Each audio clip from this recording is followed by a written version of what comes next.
Well, welcome to RWM Blue Water Ministries. This is Bob Manook, and today we're going to welcome a friend of mine. We have a guest, Bob Belham. He's going to be with us. And right now we're at the Overflow Cafe in Sarnia, Ontario.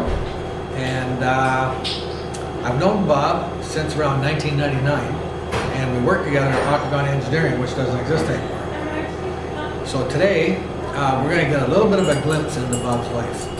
So thanks for joining me today, Bob. All right. And so, tell me about your childhood, where you were born and raised. I was born and raised in East York as part of metropolitan Toronto, and it was a very, very great neighborhood. And yeah, so that's Okay. And through our discussions, I understand both your parents were religious. Yeah, tell us about them. okay. My dad was a very religious guy, and he was a Christian Missionary Alliance, I guess that's what you call it. And my mother was Pentecostal, and my brother and sister and myself went to Salvation Army in the wintertime, Salvation Army Sunday School, which was just around the corner. And then and during the summer, my mother used to take us, and my father. We didn't have a car when we first going, but we take the bus out to Coburg, Ontario, Lakeshore Pentecostal Camp. So we spent the first day after our holidays in school, and then we stay out there for 2 months. So every summer we'd go there. And my mom and dad, they bought a cottage there at Lakeshore Pentecostal Camp, and it was just a small cottage, but we always had fun. And my dad was a watchman at Eaton's, and he worked 3 days on and 3 days off, and so he'd take the bus out every 3 days. And we go up the highway. It was a mile road, gravel road, to get up to the highway and to meet my dad every 3 days. And then when he went back to work in 3 days, he had to go back. And he worked all night at Eaton. There was a night watchman, they called him. But he did that for years and years. And my mother at that time was not working. She was bringing up us kids. And so we had a lot of fun at Lakeshore Pentecostal Camp, and a lot of friends there. I can remember quite a few guys and girls. They were really, really super to me, and the camp was too. So they had a children's camp, adult camp, youth camp, all the camps. We'd get involved in all of them. So, yeah. So to summarize that, you had a happy childhood. Oh, really happy. It was unbelievable. So eventually, you got married and had children of your own. Right. So, and I remember you telling me once that even as a husband and father, you were a praying man. Yes. Yeah, so I guess I didn't continue my Christian religion the way I should have. And I sort of, what they call in the old days, was backsliding. But I, on one of my contracts, went to Chibougamau, and I met my wife, Celine, who was a very nice woman, and she was a French woman, but we hit it off together. Anyway, she got pregnant, and we weren't married, so she phoned me and she told me, was it me, or I didn't know, because it was only on contract there in Chibougamau. And but anyway, to make a long story short, it was my kid, and Stephen. That was my oldest son, and we got married before Stephen was born, and she invited her family to my mother's place. At the time, we were living on O'Connor Drive in East York and in Toronto. And we invited her family, and she had a big family and wonderful family, unbelievable, and she was wonderful too. I can't say so much about her. She was just a great lady, like my mom. But she was not. Well, she was a Catholic. She knew God, but my mother was Pentecostal, and my father, like I said, was Christian Missionary Alliance. So there was a bit. But anyways, we made it through the wedding, and everybody was happy. And in those days, the Catholics, they wanted you to write over the children to the Catholic religion, and they asked me if I would, and I said, well, and my mother was very upset about that, but I said, well, whatever. But I did, and we got married in a Catholic church, so, which was fine. Went a few times, but she didn't go.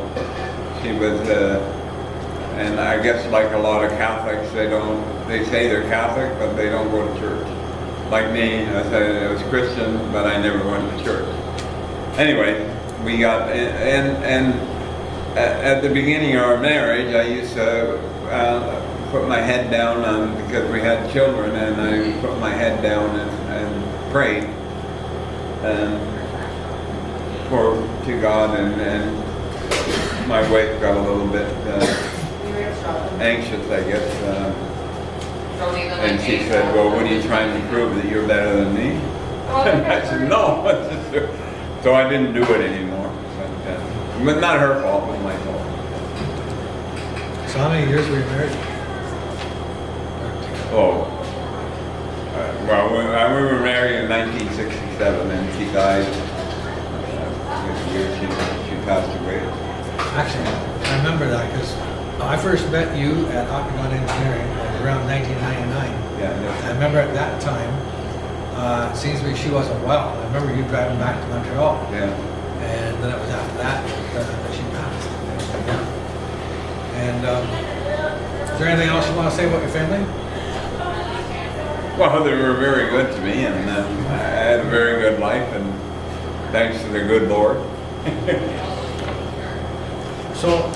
So when we started working together, I remember, well, one of the things I remember is that back in those days, I mean, it was kind of like you work hard and you party hard. And but I remember I was so impressed because on Friday afternoons you would leave and you would go and take your mother out shopping. I remember you. I just thought, boy, what a conscientious guy you are. You know, taking your mom out every Friday afternoon shopping and stuff. It was here. And then it wasn't long after that your mom passed away, and so I went with you to she was living in Bethel residence. Yes. And so I believe we ended up having the celebration afterwards with the sandwiches and coffee down in the common room at Bethel residence. And I remember I was surprised because I saw Nellie Connerchuk there, and so I saw Nellie. So I'll rewind for a moment. Back in the 80s, Nellie had a house in Oil Springs, and we had a group of us that would meet often in her home, and it'd be like a Saturday night. We'd have desserts and coffees and have some fellowship. But then after that, then of course the guitars would come out, and we'd start worshiping and praising the Lord and everything else, and then we'd break into a prayer meeting. And it was just wonderful times back then. Good prayer meeting. Then eventually the season passed and people kind of drift off. So years later, here I am at your mother's funeral, and I see Nellie, and so it was good, so good to see her there. But apparently she had befriended your mom. Right. And you remember Nellie? And me. Oh yes, she was great. Nellie was the best. She took care of my mother for years, and until she got too much to my mother. She began to get the old people sickness, amnesia. But not amnesia. That? Not amnesia. No. What is it? Old people forget things. Alzheimer's. Alzheimer's. Thank you. Alzheimer's. Sorry. Thank you. We had to have help with that. Yeah. But anyways, I used to take my mother out, even not just shopping. I used to, when she was in the home, I used to go there probably almost every night of the week and take her for a drive. She loved to drive in the car. She was so good at that. She got so happy about that, and this was after the Pentecostals at home, when she was in the final home. I forget the name, but anyway, she thought she was in church, and then I took her for a drive almost every night. I missed a few, but she forgave me for that. But she used to love it, and all the people at the home, they wanted to know whether they could come, you know, and I said, sure. And then the nurse said, oh, you can't do that, Bob. we got to justify it, because if something happens, you know, we're not allowed to let other patients out.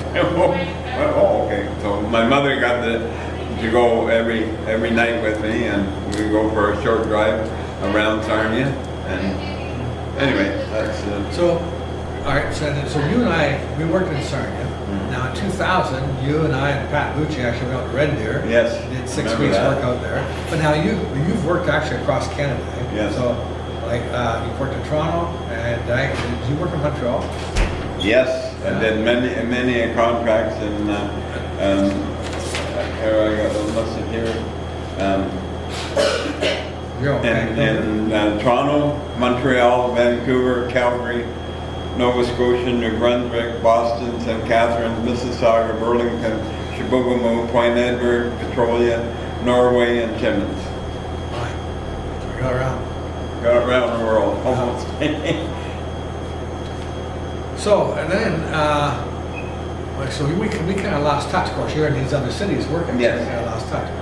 So how long has it been now that you haven't worked? Oh, since I got laid off in Calgary, it was in 2016. Yeah, 2016. January 2016. Okay. So it would be, or maybe it was 2015. I forget. So no, it's December 2015. That's right. It was Christmas holiday. That was really upsetting to me, because they only give me a few hours notice to go. Yeah. So then. Now, it was this past summer, 2017. I was with my son. We were having coffee at the mall. Yes. And while we were visiting, and all of a sudden I looked up, and there was you coming down the hallway. Yes. And I jumped up and said, Bob, you know, wait. So I said, come and join us here. And so we sat down, we were having coffee together. And then you started to tell me that, you said, I've been going to church for the last 6 weeks. That's it. And my of course, my mouth just about dropped. And I thought, okay, so now tell me how that came to be. Well, I guess it was funny. I was really in Sarnia here. One day I was really depressed, and I was out of money, and it was before my pension check, and so I said, well, they had a car show at Canatera Park, and I said, well, I should have something to do. Maybe it'll change my mind. So I took my walker and started walking towards Canatera Park. And on my way, I didn't bring any water with me or any money. So I stopped at I forget the name of the center, but it's called Dumas Church, and it's the old Strangeways Center on East Street, and which is a long way from our house. So, and at that point, Michelle, they were just getting out of church. It was a Sunday, and I said, can I get in and get some water? She said, well, we're just finishing up our, yes, we have a nice water here. We're just finishing up our service. If you would like to come in, and we'll get you some water. She said, well, where are you going? So I told her, I'm going to Canatera Park. She said, well, how are you getting there? I said, I'm walking. She said, you what? And then she said, well, why don't you take the bus or something? I said, well, I don't have any money.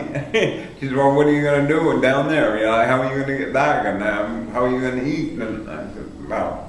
So she went into church, and she got me $10 or $20 and brought it out to me, and she said, can I pray for you, Bob?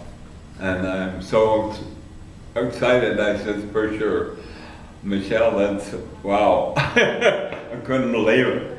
So she invited me to Dunamis Church, and I said, I'll be there. So the next Sunday I went, and I've gone every week since, except for 2 times I went to the Baptist church close to my house.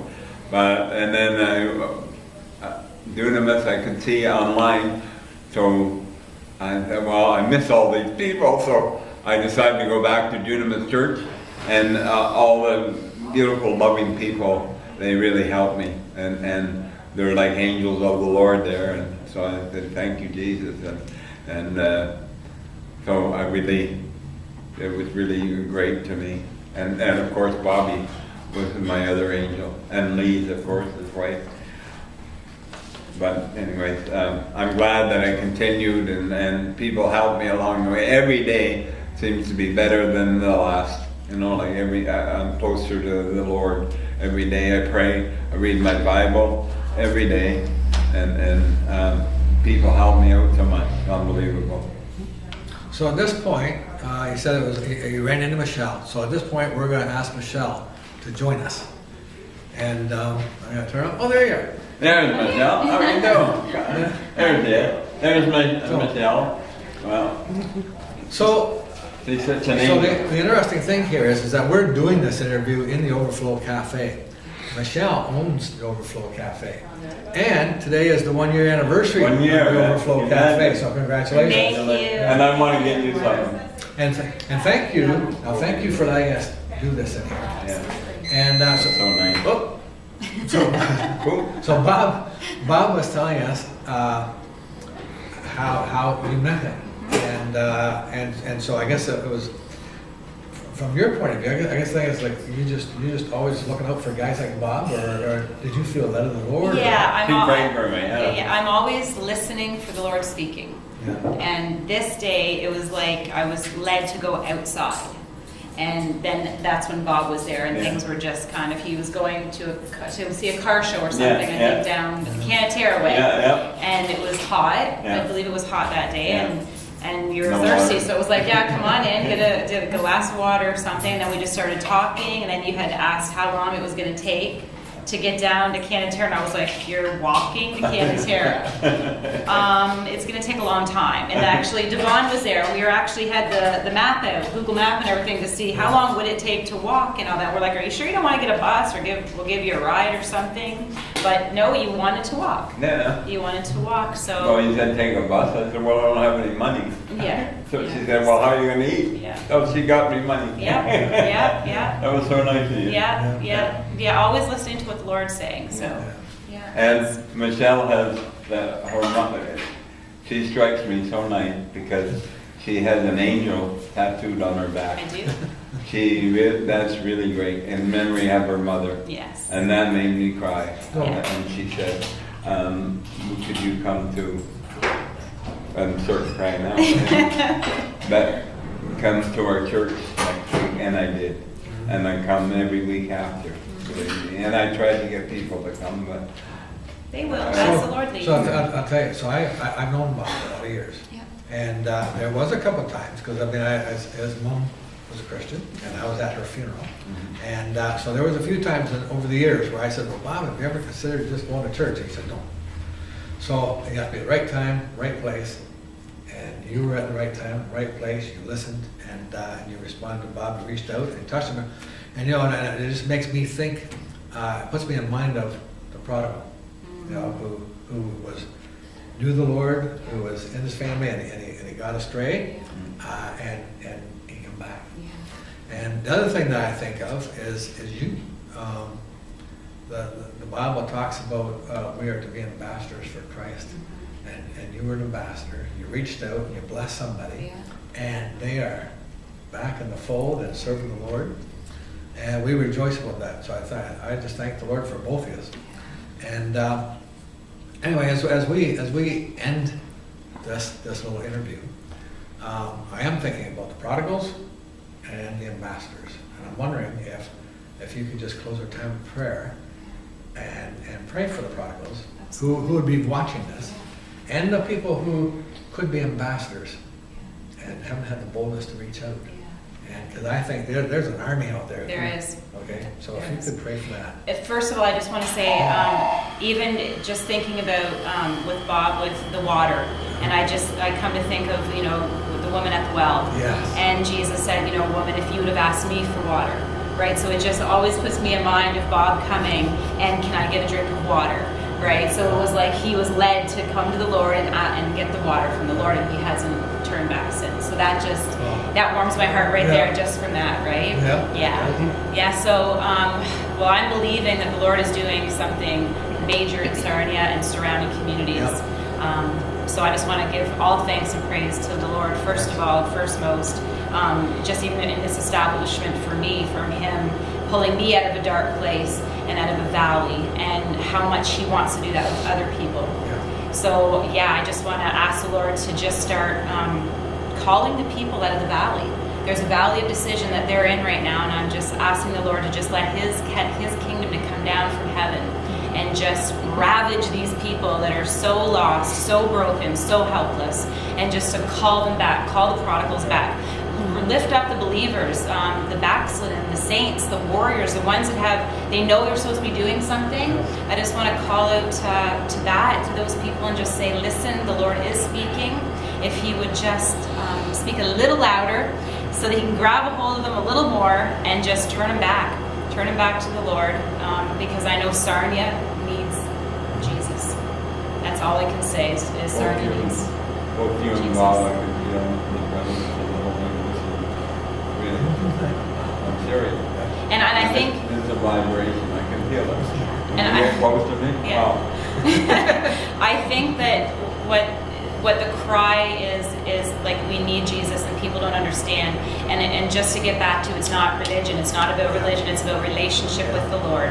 And if people can just get back to that and just get rid of every other deception and lie that the enemy has been speaking over us for so many years, just get back to the foundation of Christ, and he is our rock, he is our foundation, just to walk with him. And I'm just praying that like heavy for Sarnia, just for his kingdom to come, his will to be done in Sarnia and surrounding communities.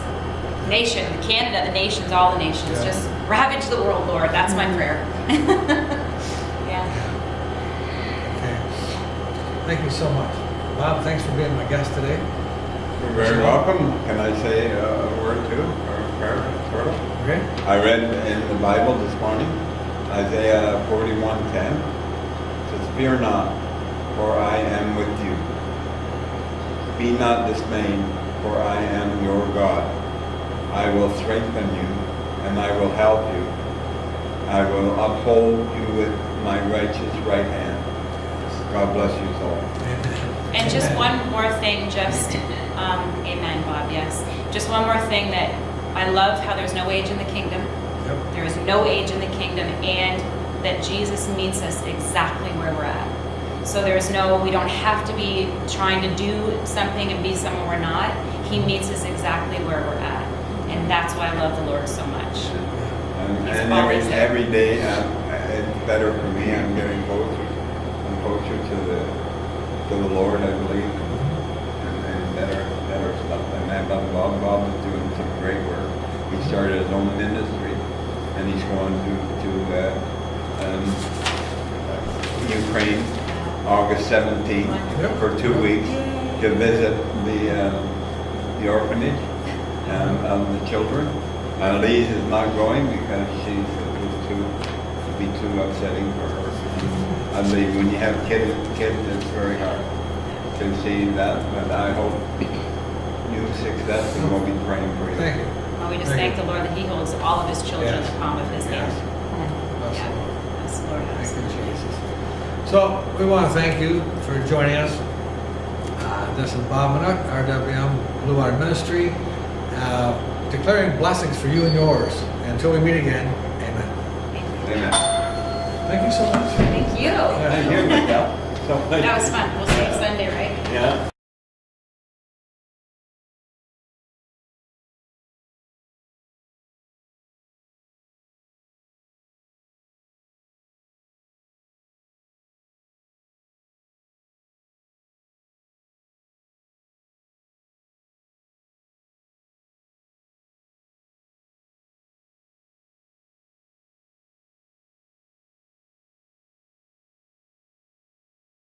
That is wonderful. Yes, Sarah. We have 5-star clientele. Yeah, that's We have an artist here too. Oh, Over I'll there. show you where it's- Yeah. I'll show you on my phone. Last night at our church, we had a They're good questions too. for painting. Okay. Oh, it's so awesome. Where do you guys go? New Life Assembly.